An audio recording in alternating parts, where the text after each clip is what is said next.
ప్రయాణాలకు సంబంధించిన అనేక వీడియోలు సోషల్ మీడియాలో నిత్యం వైరల్ అవుతూనే ఉంటాయి. కొందరు సీట్ల కోసం విచిత్ర సాహసాలు చేయడం చూస్తూ ఉంటాం. మరికొందరు సీట్లు లేకున్నా కూడా సొంతంగా క్రియేట్ చేసుకుంటూ ఉంటారు. ఇలాంటి సమయాల్లో కొందరు చేసే పనులు చూస్తే ఆశ్చర్యం కలుగుతూ ఉంటుంది. తాజాగా ఇలాంటి ప్రయోగానికి సంబంధించిన వీడియో ప్రస్తుతం నెట్టింట తెగచక్కలు కొడుతోంది.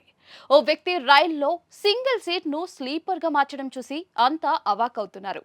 ఈ వీడియో చూసిన నెటిజన్లు ఇతడి తెలివికి హ్యాట్స్ ఆఫ్ చెప్పాల్సిందే అంటూ ఫన్నీ కమెంట్లు చేస్తూ ఉన్నారు. సోషల్ మీడియాలో ఓ వీడియో తెగ వైరల్ అవుతోంది. ఓ వ్యక్తి రైల్లో కిటికీ పక్కన కూర్చున్నాడు.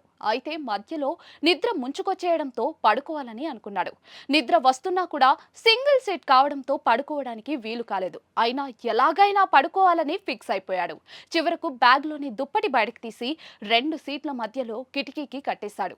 తర్వాత ఆ దుప్పటిలో కాళ్ళు పెట్టి పడుకున్నాడనమాట. ఇలా దుప్పటి సహాయంతో సింగిల్ సీటును కాస్త స్లీపర్ గా మార్చేసి పడుకున్నాడు. కాగా ఈ వీడియో ప్రస్తుతం సోషల్ మీడియాలో తెగ వైరల్ అవుతోంది. దీనిపై నెటిజన్లు వివిధ రకాలుగా స్పందిస్తూ ఉన్నారు. ఇతడి తెలివి మామూలుగా లేదుగా అంటూ కొందరు, ఎలా వస్తాయో ఇలాంటి ఐడియాలు అంటూ మరికొందరు వివిధ రకాల ఎమోజీలతో ఇంకొందరు కమెంట్లు చేస్తున్నారు.